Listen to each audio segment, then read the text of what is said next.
Hello friends. మీ భారతి మాట్లాడేది. నేను pan పెట్టి, ప్యాన్‌లో ఆయిలేసి, ఆవాలు, జీలకర్రేసి, ఒక 2 ఎర్రగడ్డలు కట్ చేసుకొని దాని లోపల ఏసినాను ఫ్రెండ్స్. అది బ్రౌన్ కలర్ వచ్చేటప్పుడు ఆనిక నేను టమాటాలు 2 టమాటాలు, పండు టమాటాలు కట్ చేసి దాని లోపలేసుకున్నాను. ఆనిక కొత్తిమీరి, పుదీనా, ఆనిక కరివేపాకేసుకున్నాను. ఒక ఎండుమిరపకాయ ఏసుకున్నా దాని లోపల. అప్పుడు కొంచెం గ్రేవీగా వస్తది. నేను కర్రీ చేస్తా ఉన్నాను. గార్లిక్ పేస్ట్ ఏసుకున్నాను.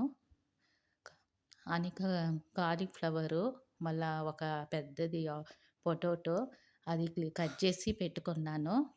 ఆనిక గుగ్గులు 4 బీన్సులేసుకున్నాను. చూడండి నైటే నేను నానబెట్టుకున్న నీళ్ళల్లో. ఇప్పుడు అది ఏస్తా ఉన్నాను. ఈజీగా ఉడకద్ది. ఆ!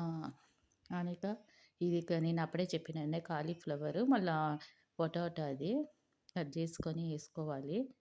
బాగుంటది ఇది రుచిగా, టేస్టీగా. దాంట్లో వచ్చేసి కొరిండర్ పౌడర్ ఒక స్పూను, ఒక స్పూన్ వచ్చేసి కారము, హాఫ్ స్పూన్ పసుపేసుకొని, ఆనిక ఒక గ్లాస్ నీళ్ళు పోసుకోవాలి. చానా డ్రైగా ఉంది. ఆనిక తర్వాత బాగా కుక్ అవ్వాలి ఫ్రెండ్స్. ఆనిక లాస్ట్‌లో మనము ఉప్పేసుకోవాలి. కల్లుప్పు. కల్లుప్పేసుకుంటే బావుంటది. ఆనిక తర్వాత మనం